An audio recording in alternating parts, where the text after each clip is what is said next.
Hey, welcome guys. This is MJSiebolt Productions, and I wanted to give a shout out to Conrad Nigel for posting the first ever Blue Jays game in the SkyDome. Now, I've already posted the SkyDome opening from my father's VHS tapes, and I kept a few select commercials, and I fitted it to screen, and I took out that VHS little line on the bottom. And with Conrad Nigel's Blue Jays game, I thought it would be great to put that up, but I wanted to make sure to give him credit and let you know I've done a few little tweaks. I've balanced the color a little bit, and I've taken out that little line, and I've fitted it a little more to the 4x3 screen. So, I hope you enjoy.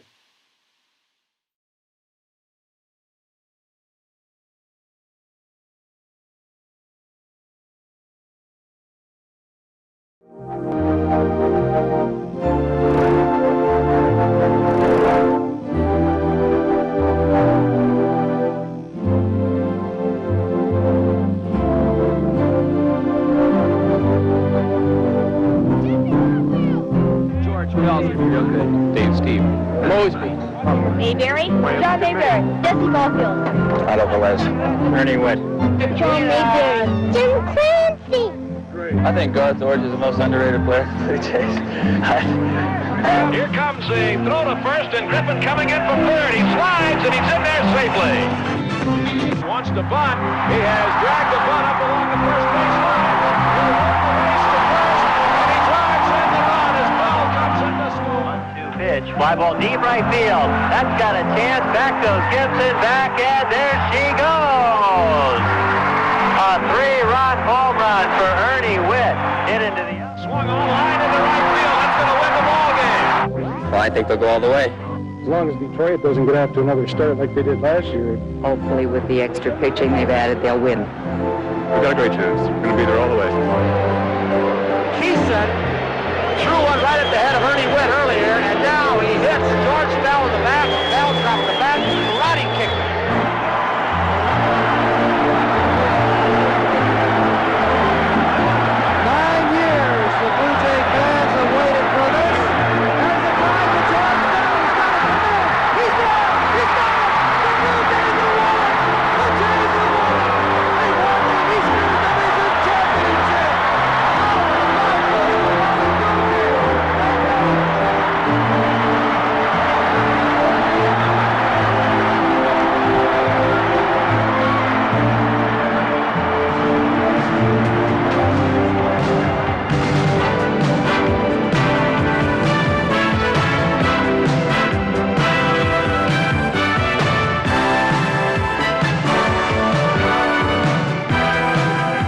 CTV presents Labatt's Blue Jays Baseball, brought to you by Labatt's Blue, the clean, true taste of Canada, by Esso retailers and agents across Canada, and by Xerox. We answer to you.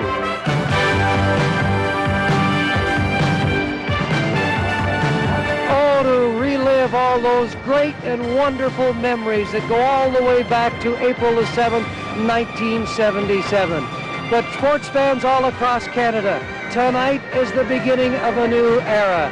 In this magnificent SkyDome, this is a structure that will be recognized all over the world as the greatest sports stadium ever built. Hello everybody, I'm Fergie Oliver, and welcome to the SkyDome. This is it, the most magnificent sports building that there is. And tonight on CTV, we're here to show you the very first game played, the Milwaukee Brewers and the Toronto Blue Jays. And the Blue Jay players wanted me to personally thank all the construction workers and all the people involved in putting this stadium together. Now, let's go to Don Chevrier and Tony Kubek. Thank you, Fergie. Indeed, an exciting moment here as a new beginning for baseball in Toronto takes shape. Tony, I know one thing you're very happy about, being a purist. The weather allows them for Game 1 to open up the dome and let all the atmosphere in. Well, very simply, Toronto has outdone itself. I think Fergie said it down there and touched on it, but you've got to be inside here, see it to believe it. The Milwaukee Brewers people came in here a while ago to see this stadium. They are talking of building one in the next few years in Milwaukee. When they saw this, their eyes got that big. I can imagine. I mean, the spectators will probably spend more time looking around at other areas of the stadium, the scoreboard and all the amenities, than they will watching tonight's baseball game. The game is almost incidental, isn't it? Well, it's not going to be at about 7:35 or so after they introduce the players. Going around the stadium, and a lot of the players did that. There was no batting practice today, very little infield, but everybody was agog, all of the players from Milwaukee and Toronto as they went around. It looks like it's going to be a pitcher's park, so I would think that run production will go down here. However, when you play football in here, I think you're going to have higher scoring in football games because of controlled conditions. Let's find out what the other folks think. Let's go down to Fergie. All right, thank you very much, Don Chevrier. We've got a lot of fans standing by. Sir, could I have your name, please? Arch from Mimico. Tell me, Archie, were you a season ticket holder since day one? Oh, yeah, since the first day. What do you think of this magnificent stadium? I think it's magnificent. I can't get over the feeling that you're outside. That's what I'm so worried about. Well, we are. The roof is open. It's great. What's your name, sir? Angelo Perfetti. And what do you think of this place, Angelo? Just awesome. I think it's fantastic. The Toronto is a first-class city, and it has a first-class stadium. And you're a real Blue Jay fan, always right from day one. All right, here's another gentleman. Can I have your name, please? Gary Pickering from Burlington, Ontario. Garrett, what do you think of this place? This is Canada's dream come true for baseball in Toronto. It's just a fantastic place, Bert. Big smile on this couple's face. What do you think? It's awesome. It's just beautiful. Bernie, this is great. Maybe now we've got a ballpark to go along with this class club that we've had here for all these years. All right. First class all the way. Thank you very much, and let's enjoy the season. You're watching Labatt's Blue Jays Baseball on CTV. A roof that does work, indeed. It will open and close on command. As a matter of fact, to say more about that is almost redundant.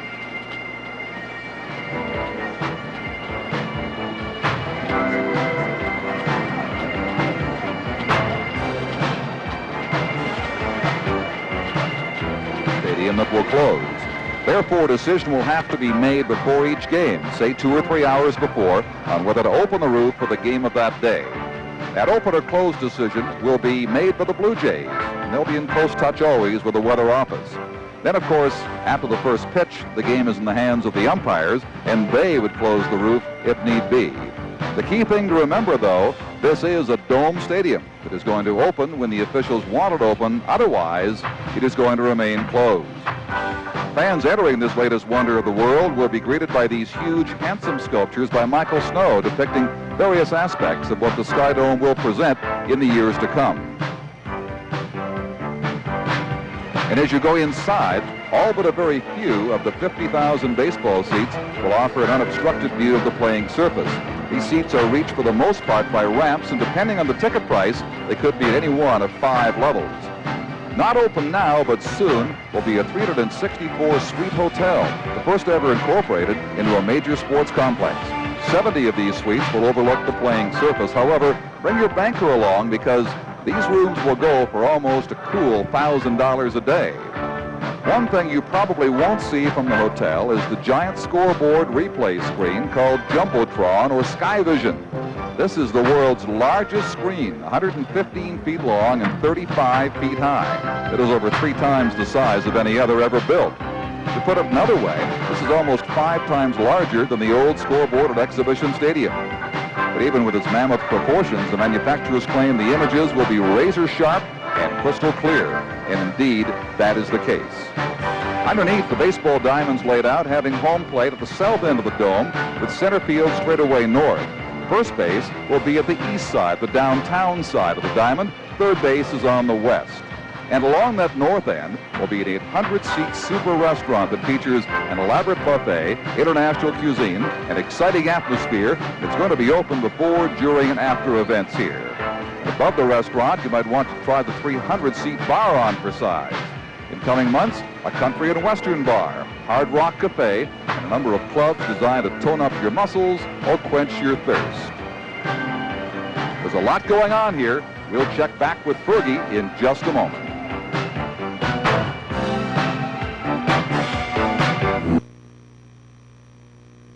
All right, here we are with some players, and we're going to talk about this SkyDome, and we've got Freddie McGriff. And Fred, unfortunately, you have not been able to take any batting practice, so you're going into this game cold turkey, so to speak, and we don't know whether the ball carries or not. Yeah, but I think it's a great day for the Blue Jay organization and everything. A new stadium, Exhibition Stadium his days were numbered, and now we've got a new stadium, so it's time to play ball. We're looking forward to it, big guy. Good luck, okay? Yeah. Bob Brenly, you played in the Houston Astrodome. How do they compare? There is no comparison as far as I'm concerned. The Astrodome wasn't really built for baseball. It was built as a multi-purpose stadium, and baseball was just an insignificant other thing they did there. But this is a baseball stadium. This is great. Really, there aren't enough words to describe it. No, there isn't really. You know, the stadium itself is amazing, but the field is still 60 feet 6 inches and 90 feet to the bases. All right, Tommy Lawless, what about you? What do you think about this, big guy? I think it's great. I think the fans are going to love it here. I think every seat in here is a great seat to watch a baseball game. I noticed that. I looked around, didn't see a bad seat. No, I looked around earlier today when we were out wandering around, and it's going to be great for the fans, and hopefully we start playing better. It's a new season for us now. Well, you haven't had a chance yet to see the skyboxes, have you? That's where they pay a lot of money to sit. You haven't, right? I haven't seen them yet, but I'm going to go up there one of these days and look check at that out monitor every because seat. we're going to go upstairs right now to Tony Kubek, who's sitting in one of those skyboxes. Tony? All right, Fergie, thank you. Tell Tom Lawless he can't afford it, neither can I. Whoever used the expression, be it ever so humble, there's no place like home. Not very humble surroundings here. And the prices, though, they will humble you. All the amenities of home. The Milwaukee Brewers contingent, that is who is guests in this box right here. If you wanted to rent one, it would cost you $110,000 to $220,000 per year. Now, that does not include the food, the furnishings. You have to sign a 10-year contract. You do have great seats. You also have to purchase tickets for all of approximately 200 events. So the prices are humbling, but the view, well, they're about the best in the stadium. Chevy, we're going to go to you and let you take us around this SkyDome a little bit more as we just salivate.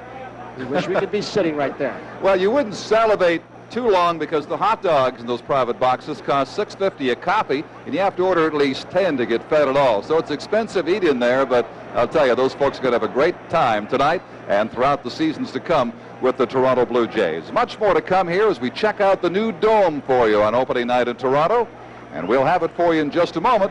You're watching Labatt's Blue Jays baseball on CTV from the Dome.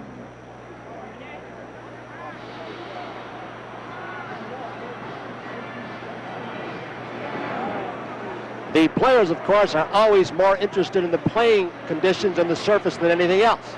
They were not happy, as you know, with the artificial surface in Exhibition Stadium. This just put down this morning, but it does not have very many seams. The mound, of course, is a floating mound. They can hydraulically lift it and put it back into the turf. If you wonder about whether it will be a hitter's park or a pitcher's park, there are going to be so many conditions, nighttime, daytime, whether the dome is open or closed. There will be variables. However, from what pitchers tell us and players who have just observed the ball fly off a fungo bat, they think this will be a much fairer pitcher's park. The dimensions, some say 400 in dead center, some say it's 412. It's listed as 375 in the power alleys. Some say it maybe as much as 385. A nice high mound. The pitcher should get good leverage. And we think this is going to be a very, very fair pitcher's park. And if you're a good hitter with power, you can get the ball out if you hit it down the lines, but it's going to be hard to get it out in center field unless you're Freddie McGriff, a George Bell, Mosby on occasion, a Rob Deere with great power from the Milwaukee Brewers. So the players have had their look at this ballpark, the best look that they are going to get. They'll have to know and see what it's going to do when the first pitch is thrown in this ball game by Jimmy Key. When he throws that first pitch to Paul Molitor, well, Paul Molitor usually swings at the first pitch if it's a strike, and if he does, they're going to try and get that ball, and then it will go to one of the two Halls of Fame. So we had a nice look at the field, the dugouts, which are very comfortable for the players. Let's go down now to Fergie Albert with his interview, and he's standing with a very big man in Boston yesterday in Fenway Park. Fergie? And that is a moment, Tony, that we shall never forget in Blue Jay history. Anytime you can come back from a 10-0 deficit and have this man hit a grand slam home run, and the Blue Jays go on to win it. Ernie, you've had a chance to gather your thoughts over a night, and boy, oh boy, there's nothing that's better than a grand slam home run and a victory. Well, there's no question. There's no way to open up the SkyDome either than to come back with a victory, and especially a 3-game winning streak there in Boston. And I know I was excited. All the ball players were excited. I had a hard time sleeping last night. I bet you did. Ernie, it's only fitting that I talk to you as the last Blue Jay before the introductions and the beginning of a new season, because you're the man that's been here the longest. You've seen it all. The original Blue Jay, the only one that's left.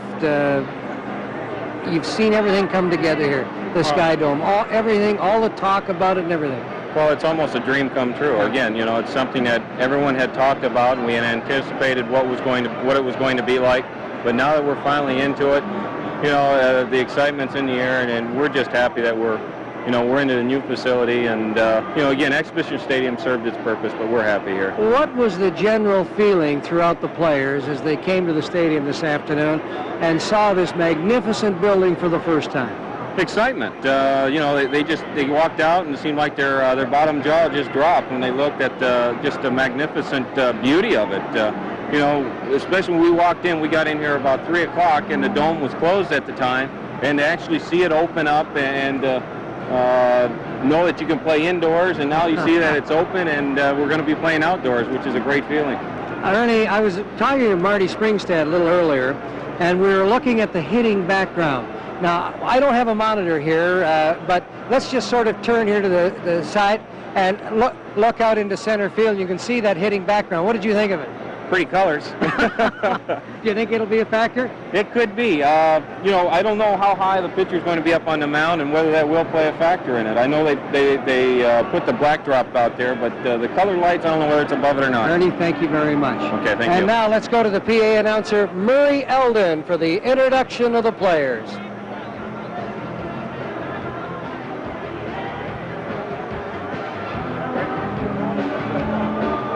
Ladies and gentlemen, girls and boys, it's time to meet the Milwaukee Brewers, tonight's visitors for the first game at SkyDome.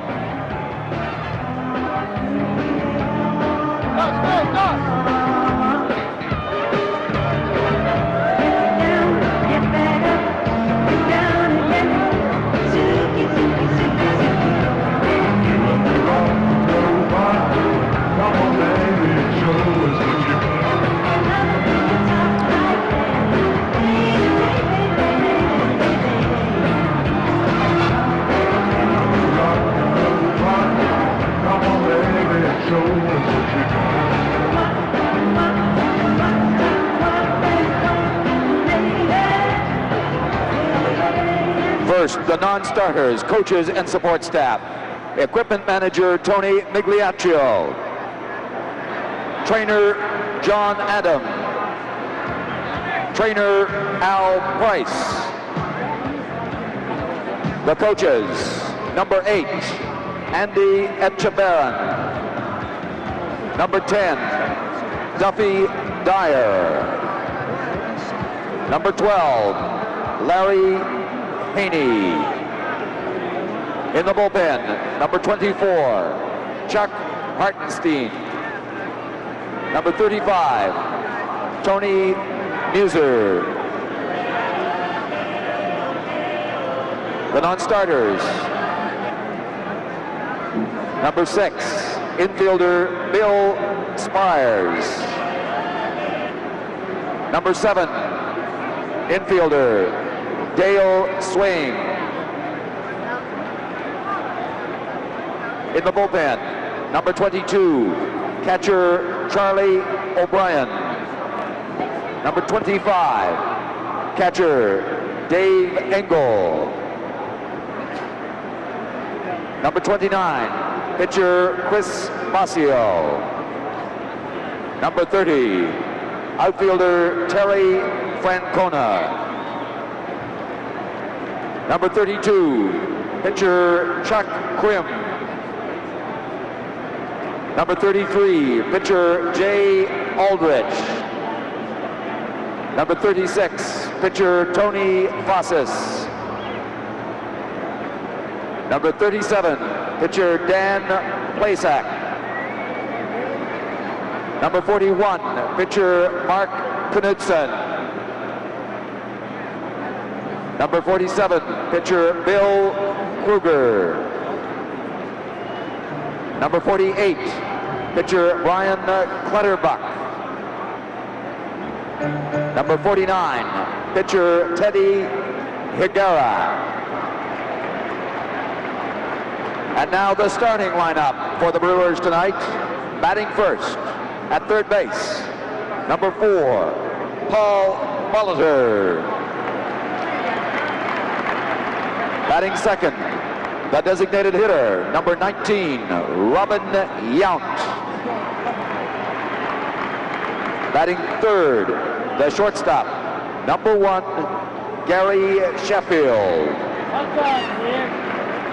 Batting fourth, the right fielder, number 45, Rob Deere.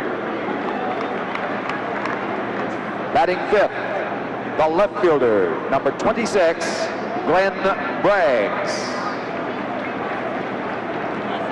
Batting sixth, at first base, number 9, Greg Brock. Batting seventh, the catcher, number 5, B.J. Surhoff. Batting eighth, the center fielder, number 16, Mike Felder.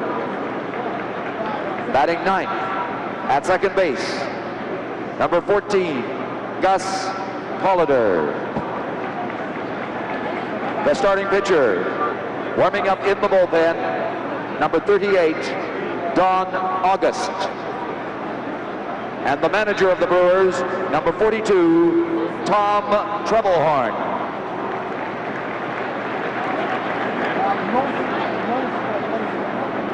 And now, ladies and gentlemen, let's welcome your Toronto Blue Jays.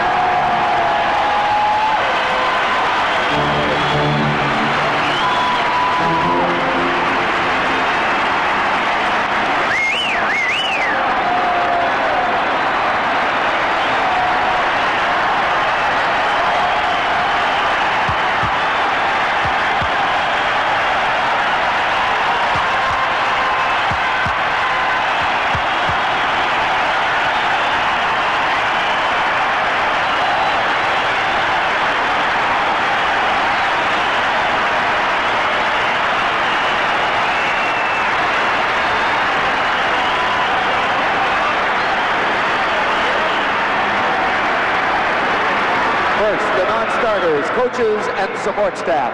Equipment manager, Jeff Ross. Trainer, Tommy Craig. Assistant trainer, Brent Andrews.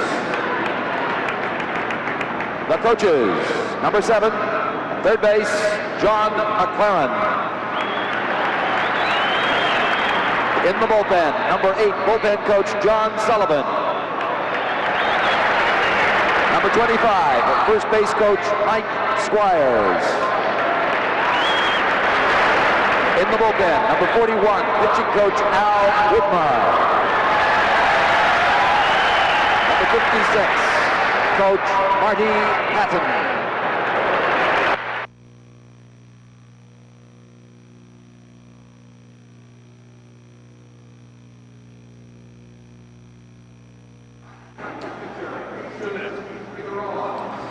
Let's see, I'll talk about the engineering marvel. 53,000 baseball fans. Hello, I'm Jim Paskey along with Pete Vukovich. Glad to be with you from Toronto tonight. Boom, boom, boom, boom, boom. Our Canadian friends are certainly beaming with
50. Pitcher Tom Henke.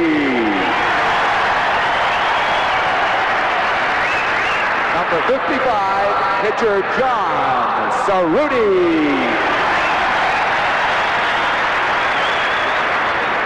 The starting lineup for the Blue Jays tonight, batting first, the right fielder, number 54, Junior.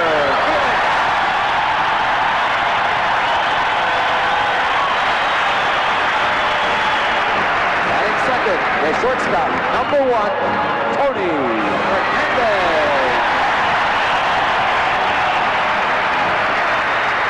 Third baseman, number 17, Kelly Rivers. Batting fourth, the left fielder, number 11, George Bell.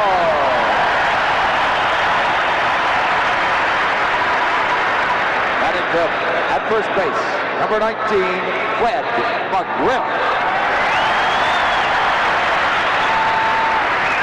Batting sixth, the center fielder, number 15, Lloyd Mosby. Batting seventh, the catcher, number 12, Ernie Whips.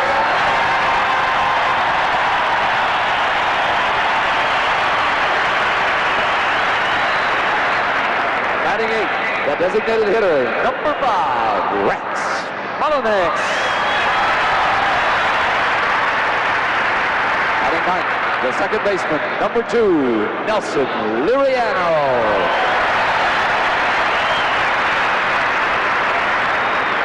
Warming up in the bullpen tonight, starting pitcher for the Blue Jays, number 22, Jimmy Key. And the manager of the Blue Jays, number 43, Cito Gaston.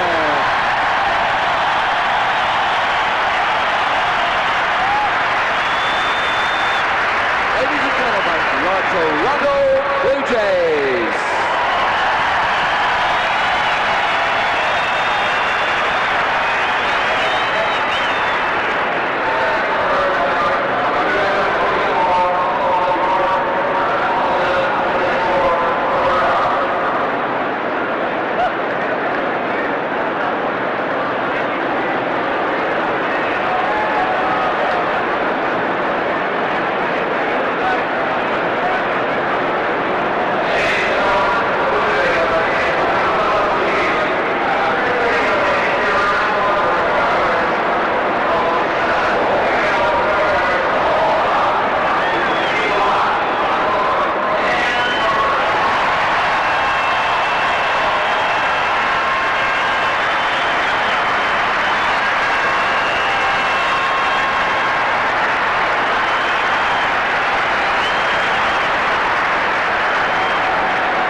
broad stripes and bright skies through the perilous fight. Oh, the ramparts we watched were so gallantly streaming, and the rocket's red flare, the bombs bursting in air, gave proof through the night that our flag was still there. Oh, say that Star-Spangled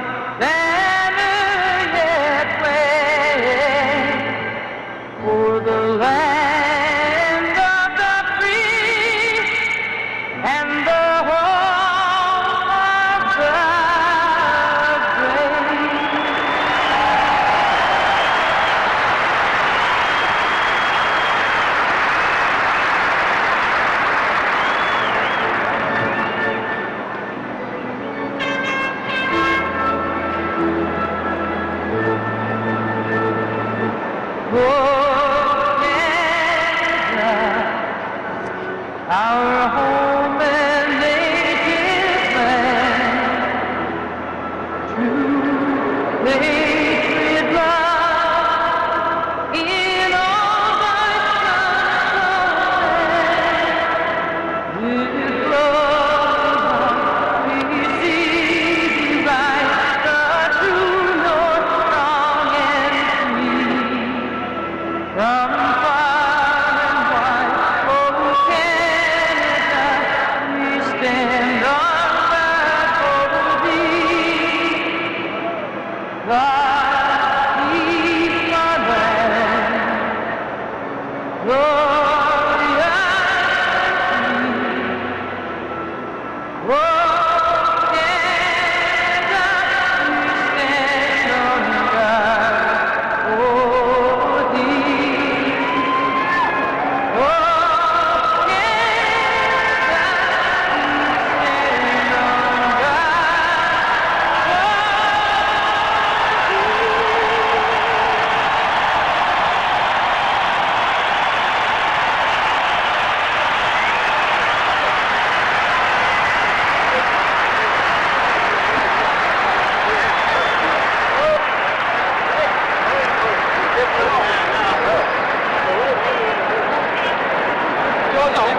Okay, thank you very much. We've got Ann Murray just coming off, and as usual, you're absolutely magnificent, and I know you're quite a baseball fan. Oh, I am. They want Snowbird. I'm a real big baseball fan, absolutely. I wanted to ask you, who's your favorite player? Well, Dave Steve said to say it was him. Oh, But I wouldn't dare say anybody today. I love the whole team. I'm behind them 100%.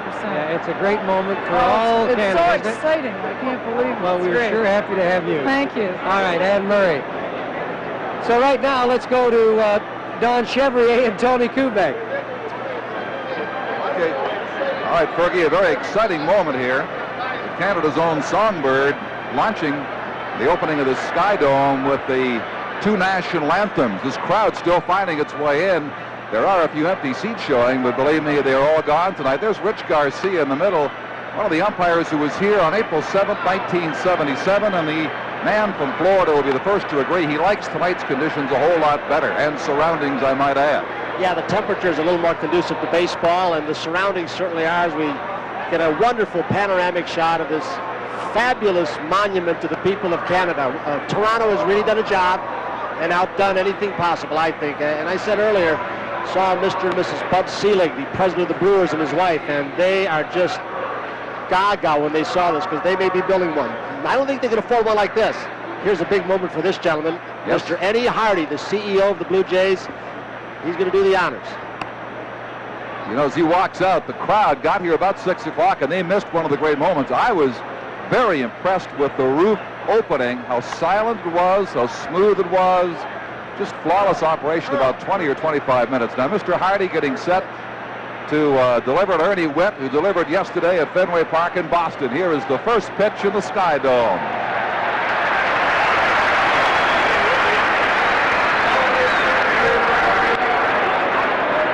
Man who has worked so hard, so devoted to giving baseball fans in Toronto and across Canada as Ernie signs the ball for them, the very best team they can put on the field. They've had a tough start, but I've got a feeling after winning 3 in Boston, this SkyDome is going to really elevate this club, Tony. Well, sometimes the anticipation has been here for so long, and you think, well, it can't be as good as everybody's anticipating or saying. But, folks, it was. I mean, it is exciting. When the Blue Jays were announced, the fans were all up and all cheering. And they, as Don said, are still filing in. But it's just a wonderful, wonderful facility. And even though I don't like domes and artificial surface, I can live with this one. You can make an exception just once here.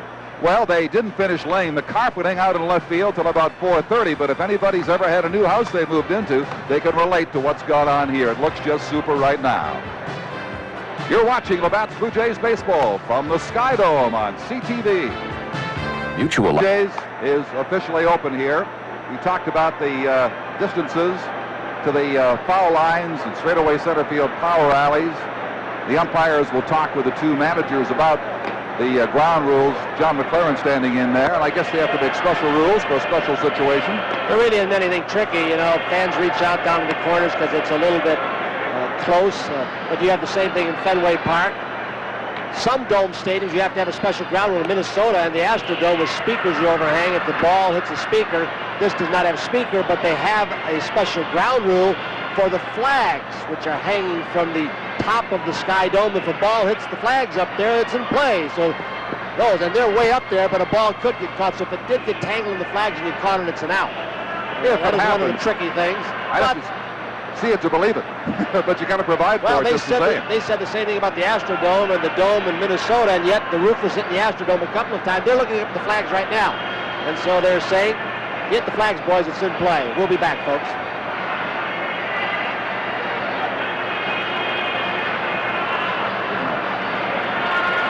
Friends, Tony. Is it a full moon? We'll be able to tell because the SkyDome is open. It is a gorilla of a facility. Here come the Jays taking the field, Don. You will wonder as this season progresses and the Jays get more familiar with the surroundings in the SkyDome, how much of an advantage it will become for the home team. We'll be able to tell for a while, but it's become a tremendous home field advantage in Houston for their pitching staff. Look at Montreal since they closed it last year. Minnesota, the year they hardly lost a game and never lost a postseason game there. Seattle plays much better in Seattle's dome than they do on the road. So ultimately, will this be the edge if the Jays can get back in contention in the East? I guess you'd have to say it could be, and you'd have to say also that the only real hitter's dome is Seattle. Minnesota kind of settled down a little bit, and Houston and Montreal, as you say, are very good pitchers' ballparks. Jimmy Key's hoping in this ballpark will be a good one for him. Well, I would think a control pitcher like Jimmy Key, who to the big right-handed power hitters can keep the ball away and can change speeds, will be able to use that spacious center and right and left center field area. It is a ballpark you want a lot of speed in the outfield, and here's the lineup that Jimmy Key will face, Don. And it's been a good one, yet like the Blue Jays, they have trouble winning. Paul Molitor leads it off. Robin Yountz, the DH, hitting second. Young Gary Sheffield, sensation at shortstop, hits third. Rob Deere, among the leaders in home runs, is in right field, batting cleanup. Glenn Braggs is in left field. Greg Brock, after an injury, is just back at first base. B.J. Surhoff is the catcher. Mike, call me Tiny Felder, is in center field. And Gus Pollard, the second baseman, hits ninth. Jimmy Key came off a tough outing last time in Cleveland. Looks to pick up his 7th win here in the SkyDome tonight. Well, Jimmy had a lot of innings in the month of May. 2 9-inning outings, a couple of 8-inning outings, 1 in 7, 2 of the other outings. And basically with his control, he will use this defense. Bell, Mosby, and Felix with blazing speed in right field.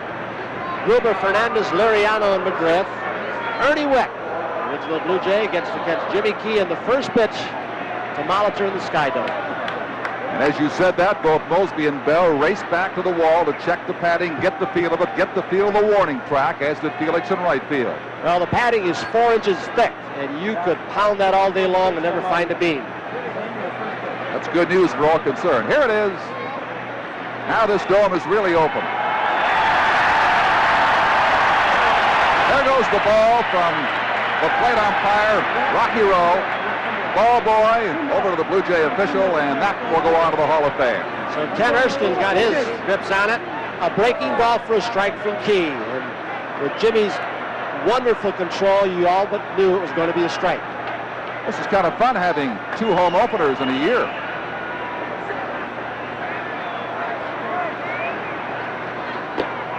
Now it is 1-1 to Molitor. He'll be followed by Yount and Sheffield.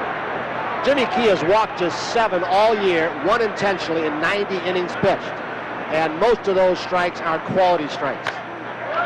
And the first base hit of the dome belongs to Molitor. He's going to go, too, on Lloyd's arm. He's there. And with both Mosby and Bell struggling in the department of throwing, having to play deeper in this ballpark to protect the gaps, this might not be a very good home run park, that remains to be seen, but it's going to be an outstanding doubles park like Kansas City because the gaps are so big. Well, of his last 16 hits now, Molitor has had 10 go for extra bases. That is his 9th double in that stretch. And if they ask you years from now who got the first base hit in the SkyDome, this is the man. Make a note, a double for Paul Molitor. And Yount, one of the real professional hitters in baseball, will shoot this ball to right field. You've got to watch Molitor. He can steal a base. Yeah, those two kids, Molitor and Yad, who met so much over the years to this team, getting on now. Paul is 32. This man, Robin, is 33. Seems like yesterday he was a teenage sensation. Came up at 18 years of age, spent about 60 games in the minor leagues, as did Paul Molitor.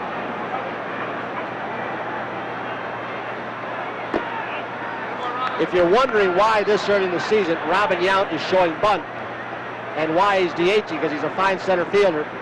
Yesterday in the ball game, a hitter hit a knuckleball to him out in the outfield, and at the last second, it knuckled right into the finger on his bare hand. So he cannot throw very well. He's DHing, and apparently he's having trouble swinging. He's bunting early, which is unusual. He shows it, but gets a strike. So it is 2-1. He's coming off 2 great years, Yount is. 306 and 312. He's nudging 300 right now. A Hall of Fame caliber player, started as a shortstop, outstanding outfielder, and after the shoulder surgery, the arm has come back. But he can do as much with a bat, except hit 40 home runs, as anybody in the American League. Watch the bunt again, lays it down third base side to Gruber, and he gives himself up, getting his partner Molitor over to third base. And Molitor rounded the bag very widely because Ernie Witt had to hold it home plate as Gruber threw the ball, and nobody was holding Molitor. That really was Tony's job. He should have been over at third base after he held the runner. Right here. Watch Molitor. He's wide open. If McGriff doesn't look, he keeps on going with his speed. So Tony held the man at second, but then didn't get over to third. And here is Gary Sheffield, just 20 years old, with a world of talent.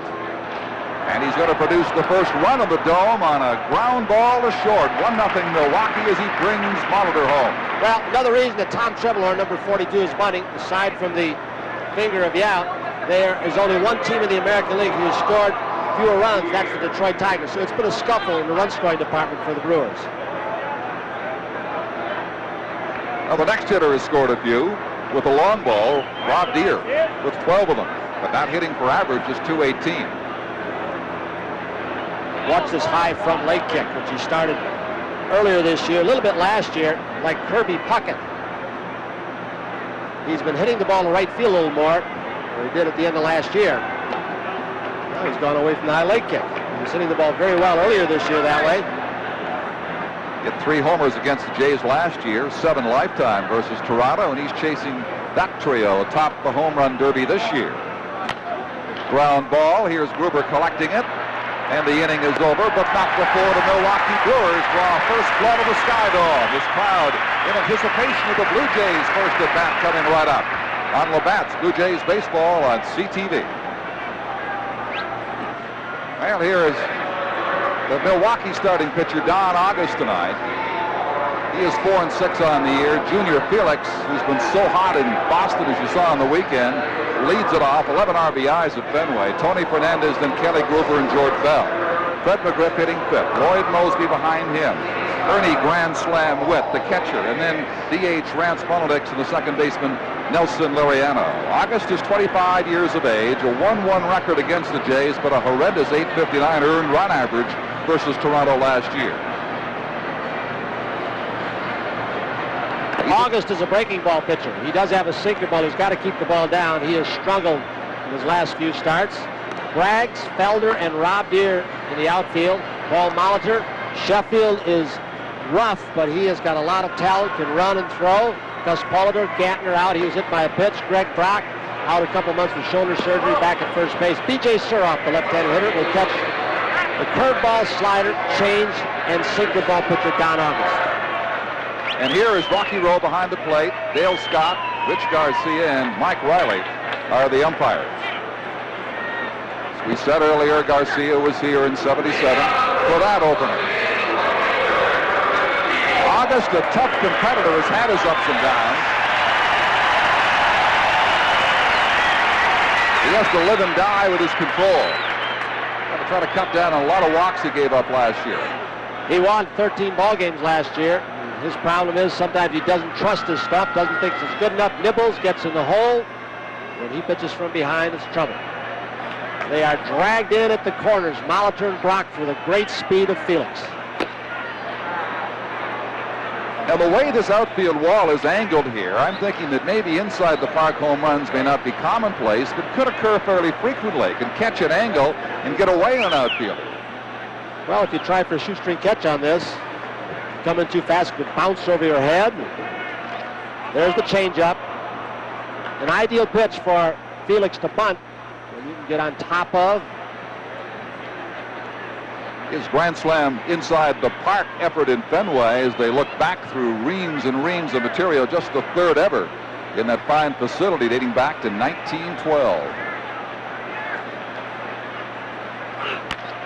Cracks it down and does not get it through. Polidor robs him of a base hit with a fine play. Well, we just had a chance to see the speed of Junior Felix. Hitting and running at the same time with an open stance. And Polidor makes an outstanding play. Junior Felix came astride from beating it out. You know, you talked about the inside the park home run. That's amazing in itself, but what amazed me was the ball he hit for the home run over the bullpen that went about 420 feet. Fenway yesterday. He only weighs 165 pounds. And yet he really did nail that one for the game winner.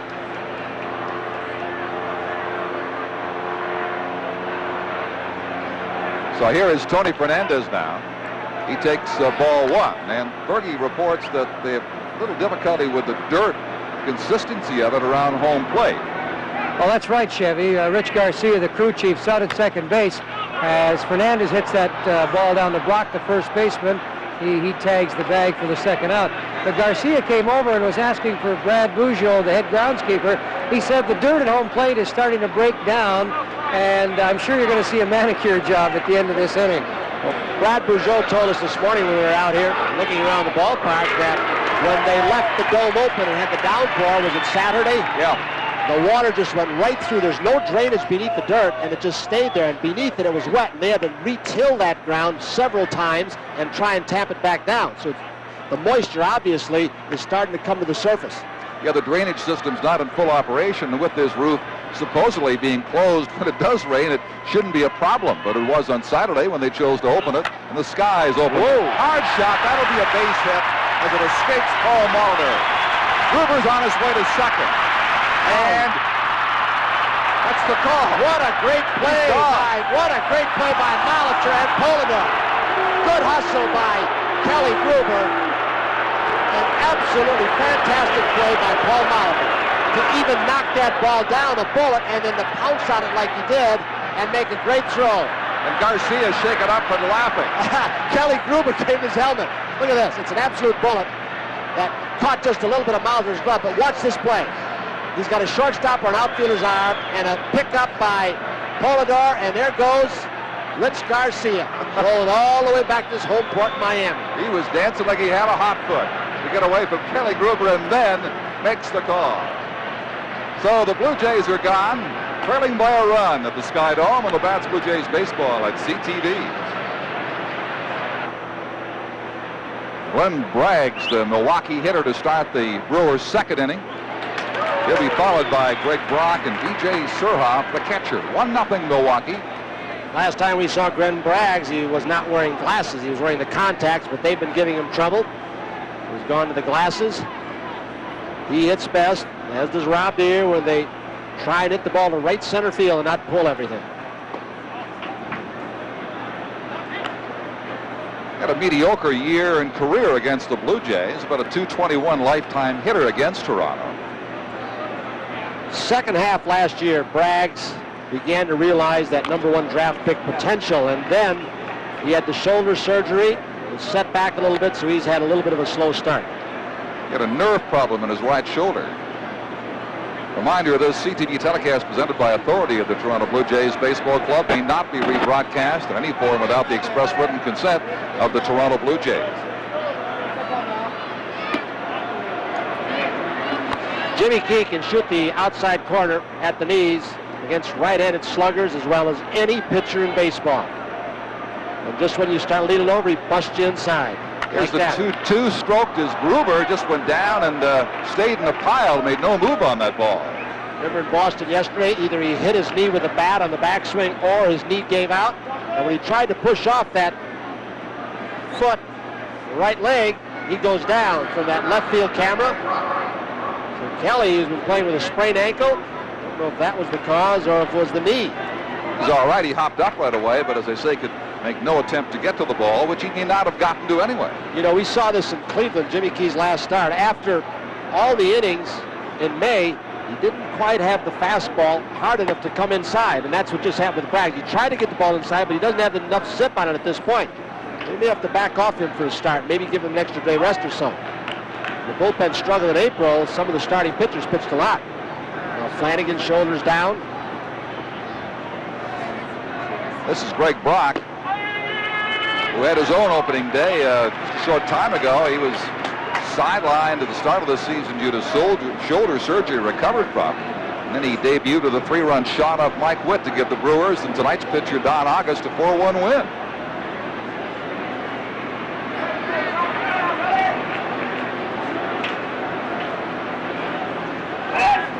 Back to first, and almost.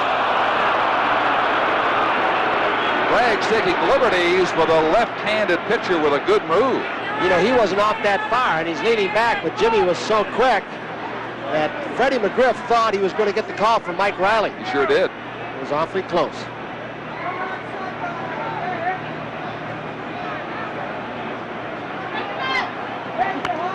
Pushed down the third base side. Gruber not in, has to react quickly to get him at first base. Braggs takes second. So Tom Tremblorn, as he did in the first inning with Robin Yount, plays one base at a time with Greg Brock to advance Braggs to second base. And when you're struggling to get runs, as the Brewers have, you're going to try and play base to base.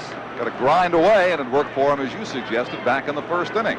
Now the catcher, B.J. Surhoff, out that outstanding U.S. Olympic team in '84, and one of many. Had a good first year, struggled most of last year, as a lot of players did, playing with the deader baseball. But he's been a J killer. 359 lifetime and 387 last year was his average against Toronto. He's got that short, compact swing and a lively bat. What he needs to do, though, against left-handers like this is try and go up the middle or the opposite way. When he had the good year 2 years ago, he may have gotten to trying to pull the ball too much. Last year, they started him off batting third, and it was just too much for him. Well, he's a much better hitter against right-handers than he is lefties by about 75 points. And usually the batting average isn't the only indicator nor the true one. It's usually the slugging percentage goes down, as does the on-base percentage. Two more important statistics than batting average. Chops it foul. It'll be interesting to see how George Bell's knee and Lloyd Mosby's back hold up with more space to cover. Boy, those gaps in left and right center field are a lot larger than an exhibition stadium. I guess on the plus side, supposedly there's a better cushion, a better spring to this carpet, although it's still a carpet which neither man enjoys. As we say, the carpet layers left about 4:30 this afternoon. It was cutting it a little bit close. I mean, this place we walked in was still a bit of a mess, not like it has been, but looks like a regular baseball park that's been in use for years right now. Well, the hard hats work around the clock. Boy, those laborers got out there, and they really, electricians and the plumbers and all else, and Brad Bugeaud's crew, the ground supervisor, they were out here, it seemed, day and night. Well, it became an immense matter of civic pride in Toronto and indeed all of Ontario. Very, very proud of this new facility, and people will be pouring in, A, to see the SkyDome, and B, to see what's going on. There's a shot. Fernandez goes over and takes the other end of the double play. At base running by Braggs. He got burned. And the Jays go to work, got a 1-0 deficit in just a moment from the SkyDome on Labatt's Blue Jays Baseball on CTV. Hey, Tony Kubek, Fergie Albert, back with you for the first of many times, we hope, from Toronto's proud new SkyDome. And it is a dome, not this evening anyway. The sky is the operative word of a pleasant night in Toronto. George Bell about to get his first at bat in this new facility. Then Fred McGriff, then Lloyd Mosby.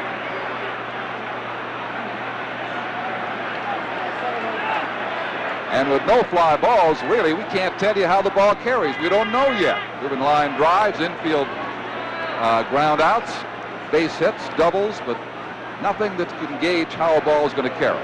Well, we do know there will not be the wind factor here as there was at Exhibition Stadium, where it was always helping the ball out to right field. I don't think there's the wind factor in Antarctica that there was at Exhibition Stadium. Don August last year did win 13 ball games. His last outing against California, he pitched well. Started the season well, but they didn't get him any runs, and then he went into a tailspin. Originally chosen by the Astros in June of '84, and a Major League draft took place today for '89. Blue Jays picked an infielder named Zosky, young man, chosen 19th of all the Major Leaguers selected.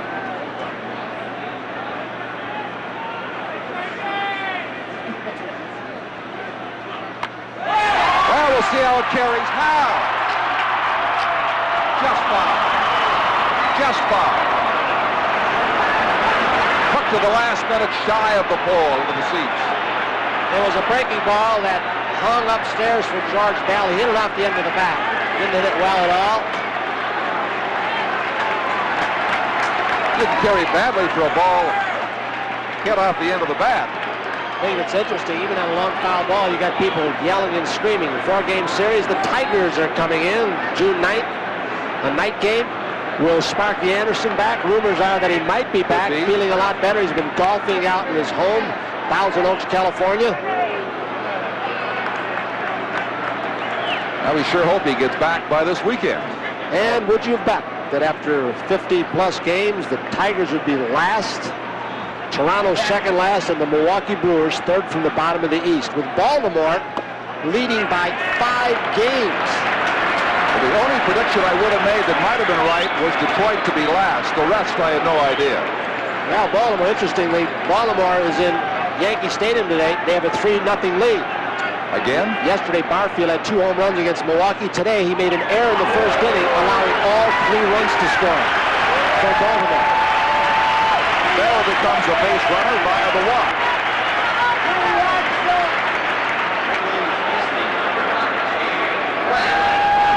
Here's Fred McGriff.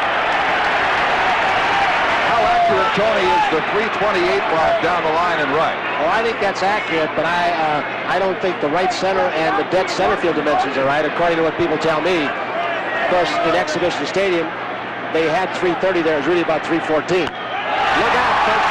This will carry. There's your first home run. Fred McGriff with the Jays lead 2-1.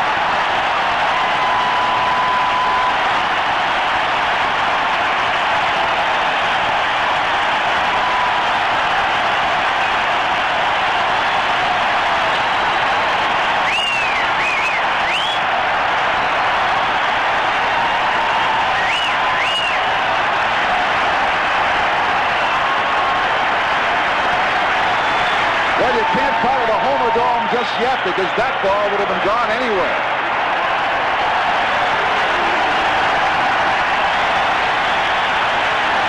The way the Blue Jays left-handed hitters have been swinging over the last week, I wouldn't want to be a right-handed pitcher against them. Fowler at second, up with a Mosby ground ball, first out of the inning. The only left-handed hitter down who's not swinging the bat well in the lineup today is Tony Fernandez.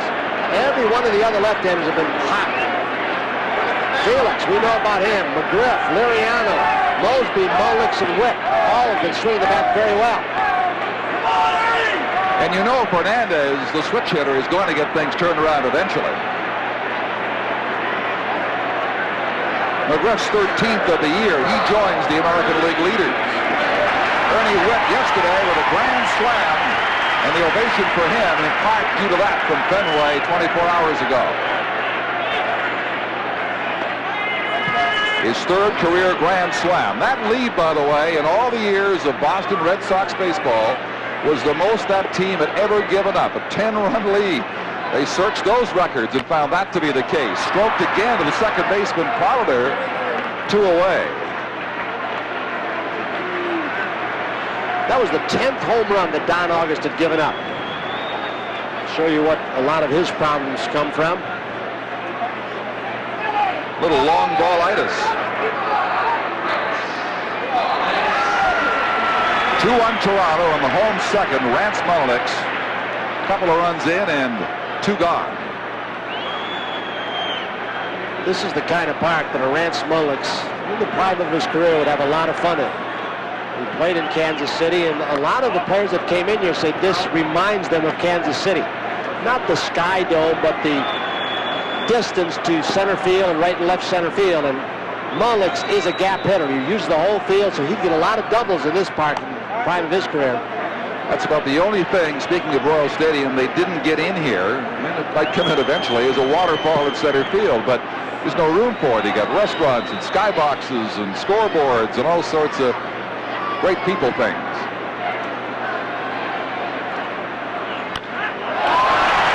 Rance to left, drags measuring it on the warning track and goes a long way to get the third out.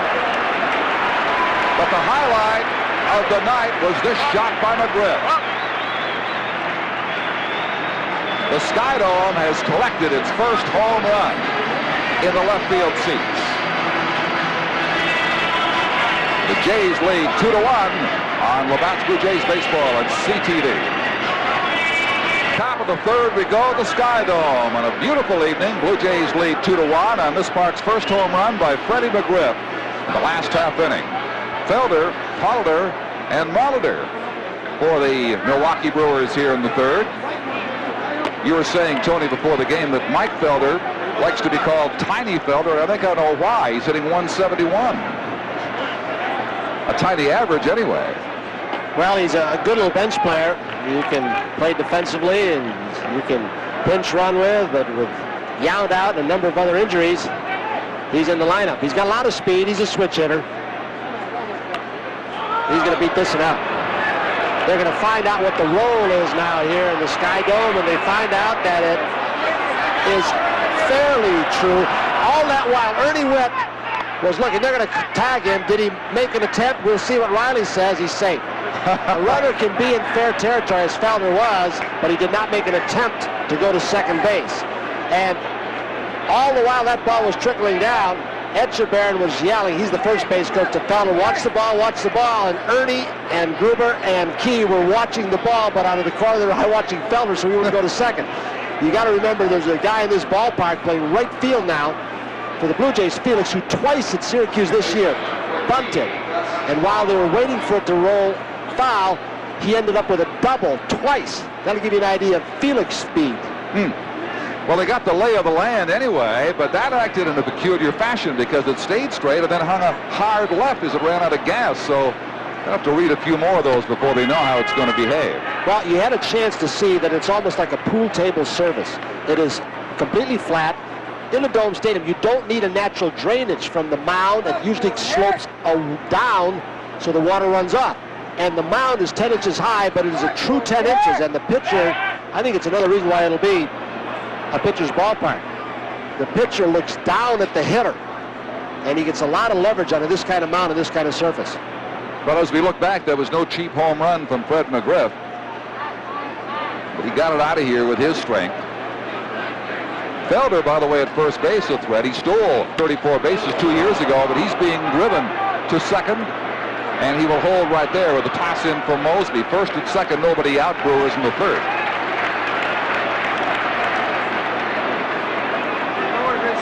Jimmy Key's going to have to do as much with Guile today. He gets a changeup up in the strike zone for Gus Polidor, the number 9 hitter. That's his fourth base hit that Key has given up.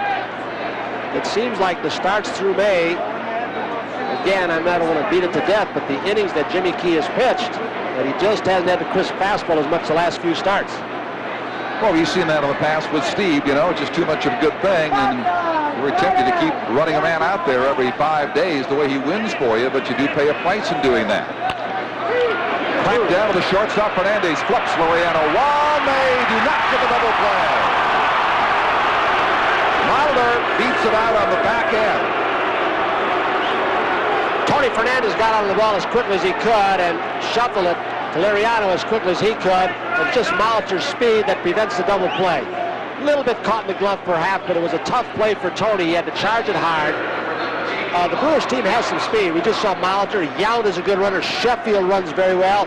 Felder runs very well. You've got about 4 base stealers in this lineup. Yeah, no one great threat, but a lot of guys who can hurt you with some speed. So here's Robin Yount now with runners at first and third and 1 out, trailing the Blue Jays 2-1 in the third. A tough guy to double up. Robin hits the ball the opposite way so well. Pitch is wide from Key. It is ball 1 to Yount. Yount is hit in 9 of 11 games for Milwaukee, a stretch during which he has hit .385.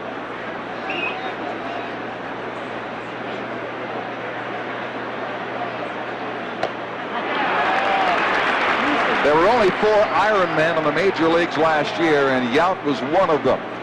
Along with Will Clark, Eddie Murray, and Cal Ripken, they're the only major leaguers to play in all of their team's 162 games. Well, he's playing his 268th consecutive games tonight.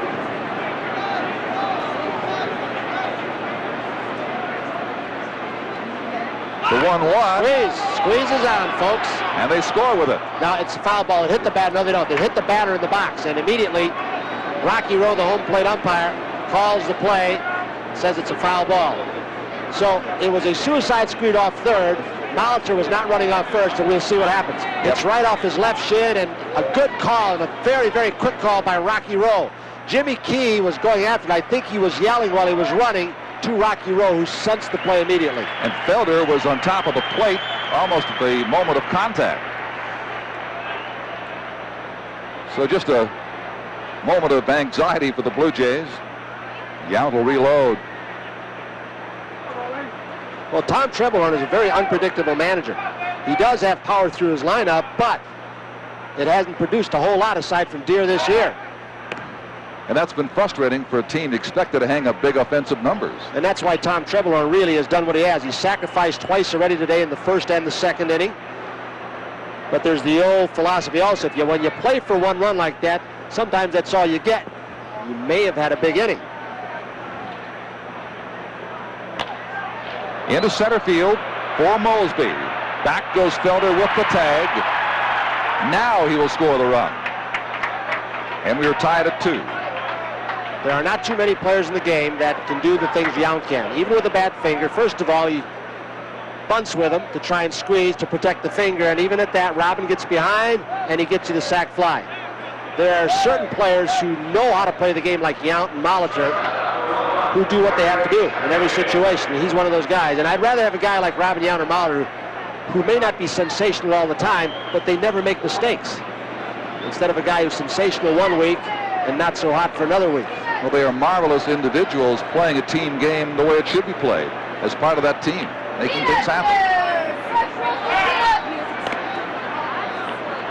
Gary Sheffield is the hitter.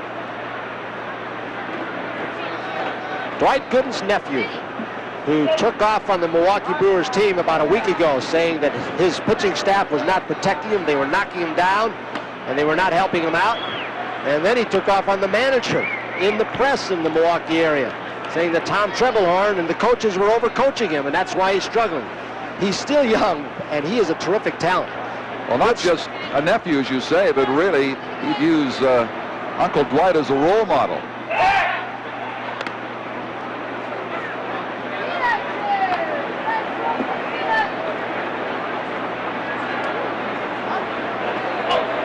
One strike count to Sheffield. Molitor first base, a run in, 2-2 in the top of the third inning. That's why they try and pitch him inside, and why he gets brushed back so often. He stands straight up with a very close stance, and he dives into the ball 8-10 inches. He sure does. He's got a very quick bat. The late Harvey Keene, when he first saw him as a kid when they signed him, said he's a 30-30 man, 30 home runs and at least 30 stolen bases. Well, I'll tell you why the Brewers and everybody else was salivating over him when he was in high school, Sheffield. He batted .500 in high school. He averaged a home run every 4 bats and didn't strike out once in 62 trips to the plate as a high school senior. Now, if that isn't enough, he went 6-3 as a pitcher with a 131 earned run average. They talk about his toughness, too. He doesn't get scared at the plate. Nolan Ryan threw close to him a couple of times this year. He just gets back off the ground. Ryan almost hit him another time. Got off the ground, hit a home run off him. Tough kid. Just 20, as we said. Into the power alley. Mosby will get there. So a long, loud final out from Sheffield, but using the bunt again to good advantage, Milwaukee comes back and ties the Blue Jays at 2. On Labatt's Blue Jays Baseball from the SkyDome on CTV. We want to share that welcome to our viewers to the SkyDome in Toronto. First of many occasions we'll be televising from this ballpark. The next will be Wednesday night against the same Milwaukee Brewers. Nelson Laureano for the Blue Jays starting it off. Nelson's been hot lately. He's hit in 15 of the last 17 games, 5 RBIs in the last 2 over at Fenway Park, takes called strike 1. And Manny Lee lost his job, didn't he? Looks that way. Disabled with a sprained ankle.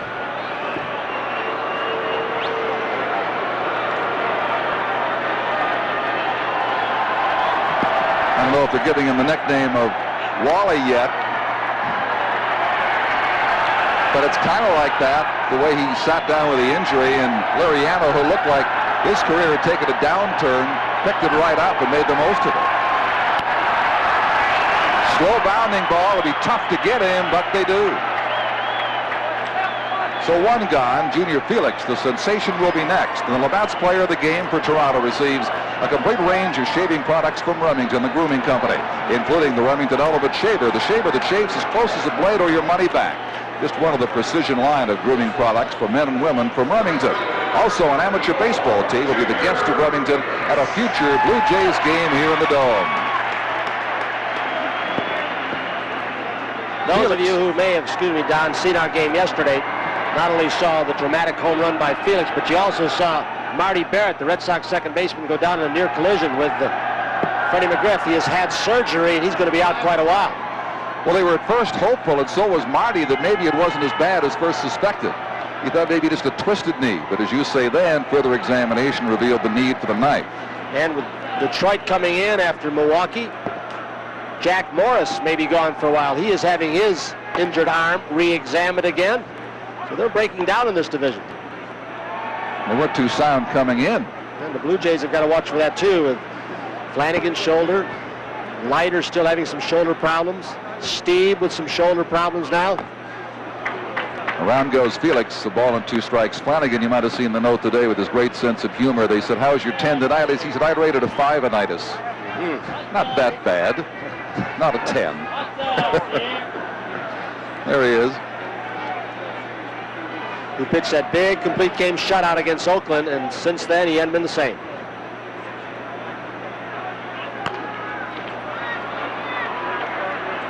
Unassisted, the out by Brock. 2 gone for Tony Fernandez.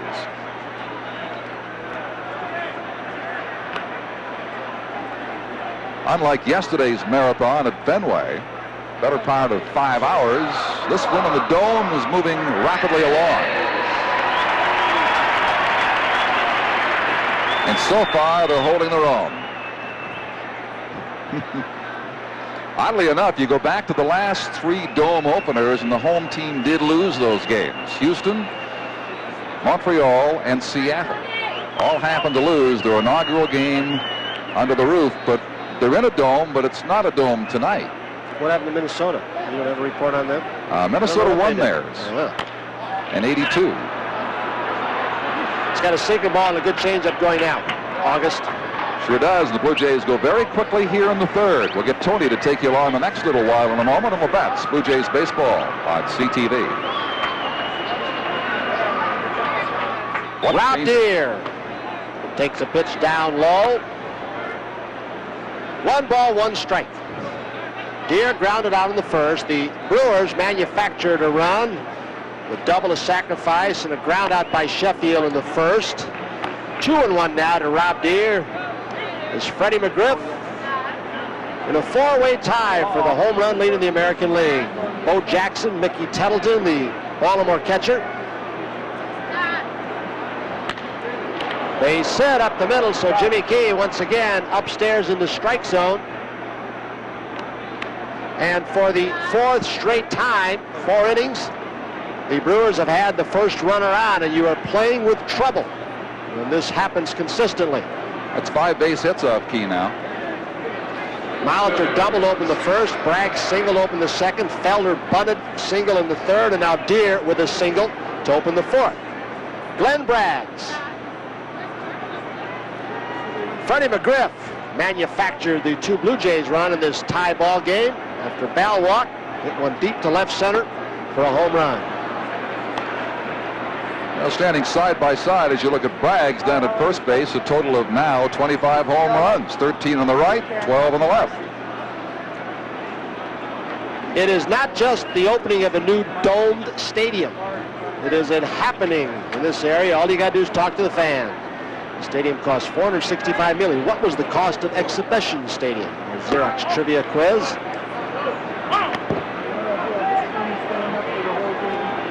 A whole lot less than this, but you got a whole lot less too. Well, the brainchild of the original dome in Houston, the late Judge Roy Hoffine, that cost less than $25 million to build. Can you believe that? It's not all inflation. Fouled out of play. Of course, the Seattle King Dome came in at 55, but that was a low-budget operation from day one. King County said, let's keep the cost down, and they got themselves a dome, but not fancy. I don't know if there will ever be the kinds of dollars around to build another one just like this. You wonder. Well, the Japanese want the roof technology. They're thinking of buying that in spades. 1 ball, 2 strikes, a man on in a 2-2 ball game. Hit deep to left field. George Bell is going to watch it go. 4-2 Milwaukee Brewers. Jimmy Key cannot get the ball down in the strike zone, similar to his last outing in Cleveland. So we've seen some balls hit very hard and down in Atlanta over the weekend. Saw a bunch of home runs there. Not unusual there. Did you see what the Chicago Cubs did yesterday in St. Louis? That great pitcher's ballpark. The Cubs hit 6 home runs, and Dawson's not in the lineup. Very unusual. A little breaking ball up in the strike zone. Glenn Braggs gives the Brewers that 4-2 lead. Now it's Greg Brock. He sacrificed in the second. Breaking ball, a little too high. And the Blue Jays bullpen is a little bit torn up. Bice disabled. Hernandez going, what, a little over 6 innings yesterday. Just called up from Syracuse.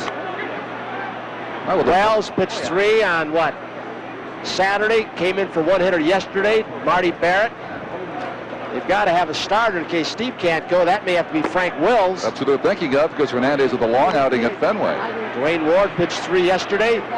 The Chicago Cubs at Wrigley Field have their bleacher bums, their cheering section. Well, Blue Jays have their own little bleacher section by the bullpen.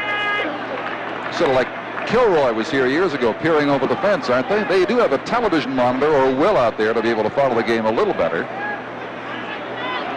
3-1 count. Chop foul, it goes full.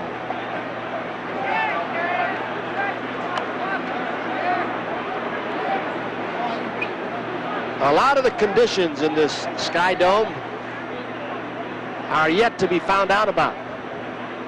What happens when the sun is bright during the daytime? Fastball, Jimmy Key gets Greg Brock. His first strikeout of the ball game.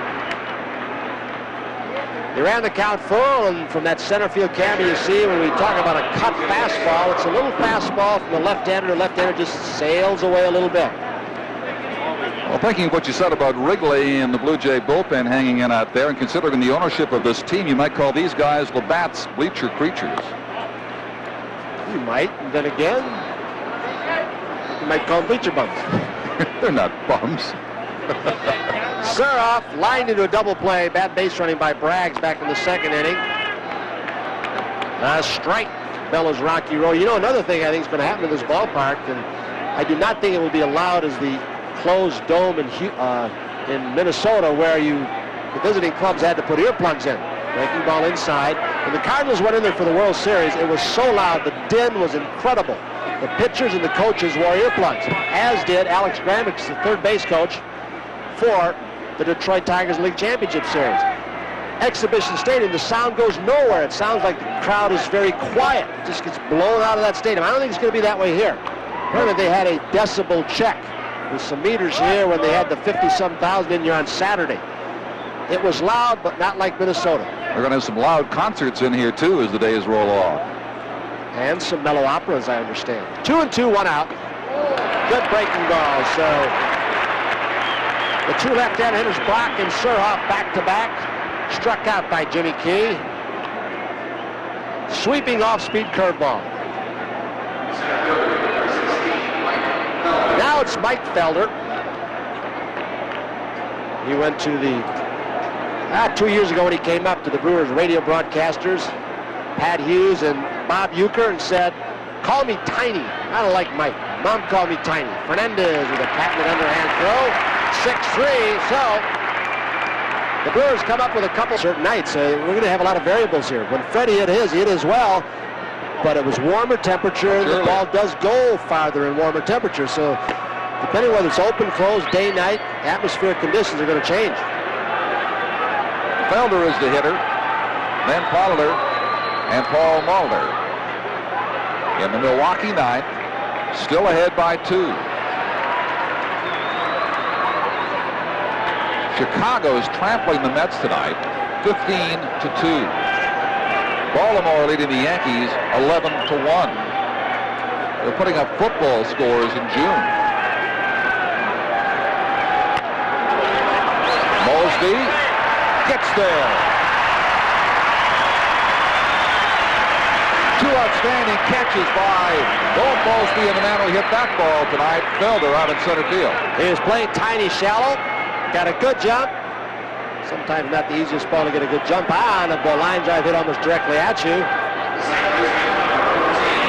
The ice cream cone there, didn't he, as he shoe-topped it? He couldn't get much closer to the ground, could he, with the glove? Polidor, the second baseman, 1 for 3 tonight. Well, what a different year this is for David Cone. He was a scheduled starting pitcher. He was all but unbeatable last year. And he started for the Mets today, and he's 3 wins and 4 losses this year. Last year he won over 20, and what did he lose, 2 or 3? Gustavio Polidor, just call me Gus. Fans at Edmonton know him as he was sent there by their California Major League team. Gruber guns him down for the second out. This looks like a very fast, bouncy turf. Playing well off the line because of Jimmy Key's outstanding sinker and tailing fastball. If you know your pitcher is going to keep the ball away as Key can, has good control, you can give the line and set your defense so well. More great views of the night skyline of Toronto and the skyscrapers all lit up around this new facility.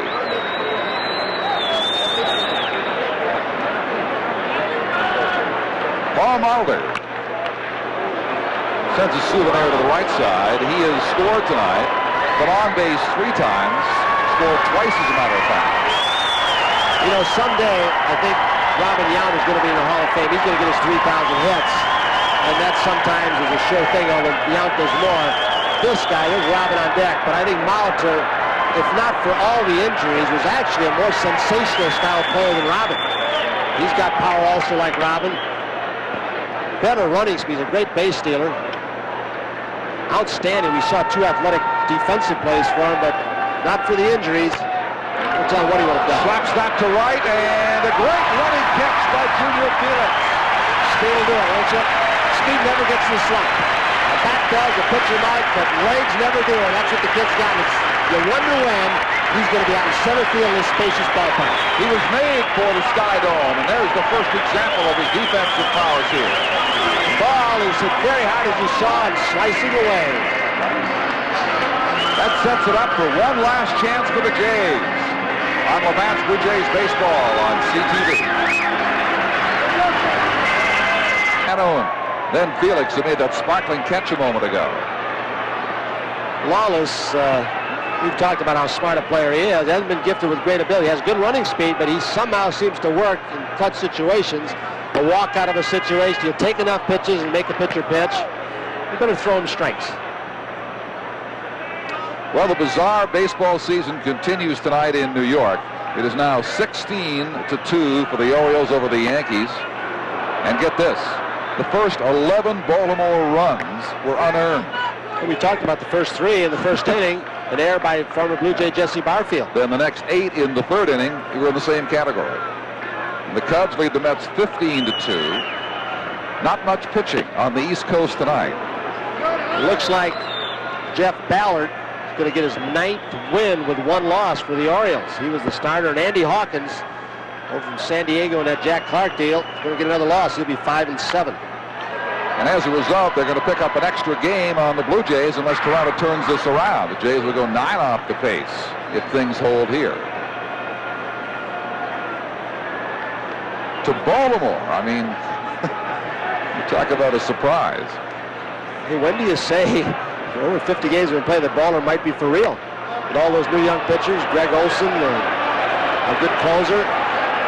Lawless to the first baseman Brock in foul territory. You look at some of the outfielders they throw at you. Joe Arcelak, who can run, left-handed hitter, and Brady Anderson and Finley. Phil Bradley, who was the best left fielder, I think, defensively in the National League last year. Now he's back, and Ripken. And the two of them. Some of the others. Good little ball club. And then Tendleton with his 13 home runs behind the plate. A success story in his own right. Well, they're a good little ball club for this division, Eastern Division American League, the way some of these other teams are playing.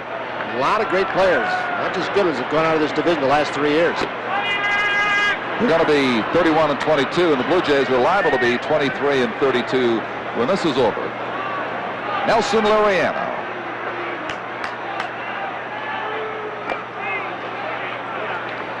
Bounced in by Plesac. 2 more games here at the Dome tomorrow and Wednesday. The Wednesday game on CTV at 7:30 Eastern Time against Milwaukee. And the Tigers will be in on the weekend. That'll be the NBC game of the week on Saturday. Tony will be staying here for that. And then Sunday right back at CTV. The windup of that series. Popped up. Brewers will be an out away from an upset over the Jays in the SkyDome tonight as Brock has made both outs. And Plesac trying for his 13th save. I mean, he just knocks the bat out of your hand. He did it to Lawless, and he just sawed Liriano off. You think you're on his pitch, and it just seems to jump in on you when he hits you on the fist. You got to start your bat early against a guy like Plesac. It's up to Felix now, the rookie switch hitter, who is much stronger from the other side of the plate than he is here on the right. Weaker here by about 130 points in his batting average. You figure that Junior Felix has played baseball about 6 years. I don't mean professionally. I mean, he was a track star till Epi Guerrero discovered him in the Dominican Republic when he was 16 and played baseball casually. So you're talking about 5 years. This is what, his 4th year professionally. A little over a month at the AAA level. Remember when they tried that with Camposano and Ducey after a full year at Syracuse and AAA level? Show you what kind of jump this kid's made. Not easy.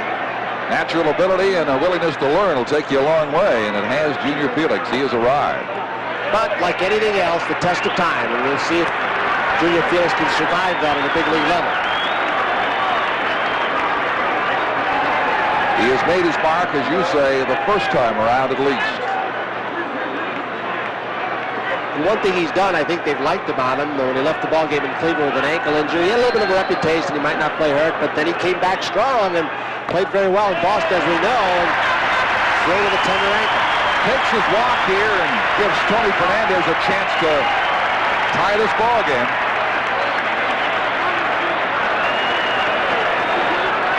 So what they will do now is not pay any attention as Brock moves behind Felix, but what they will do is guard the lines.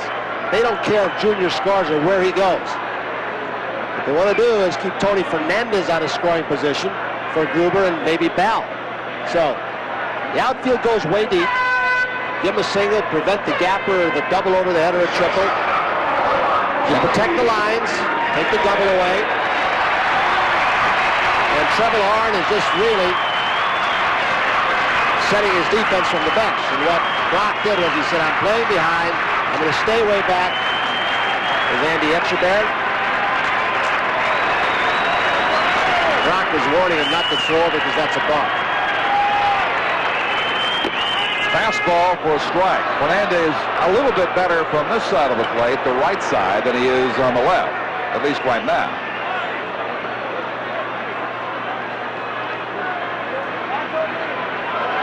He's just got a much more level swing, and he seems to be a little stronger, a little quicker from the right side.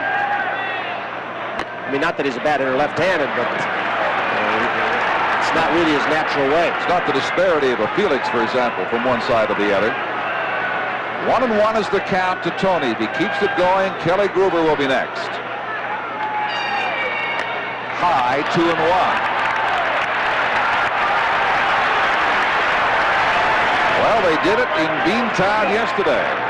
A lot less ground to make up here tonight. And the Blue Jays want to come back and win the opener in the Dome. Against a tough stopper, Plesac. Gets a strike. It is 2-2.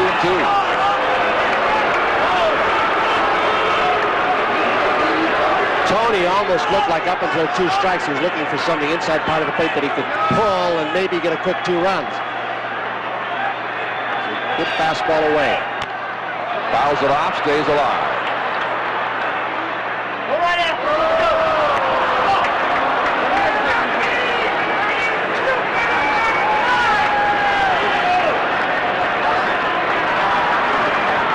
Hernandez, as you know, has been in a horrendous slump and has gone 0 for 4 tonight.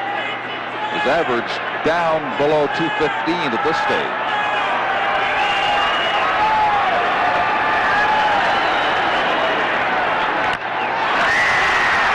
Great stop to end it. Polidor pounced on that ball like a wildcat. Years ago, about 4. Now we'll talk about Polidor, who Gene Mock likes so well. You're watching the Bats Blue Jays baseball at CTV. As they beat the Blue Jays 5-3, and Toronto's 3-game win streak comes to a halt. You're watching the Bats Blue Jays baseball on CTV.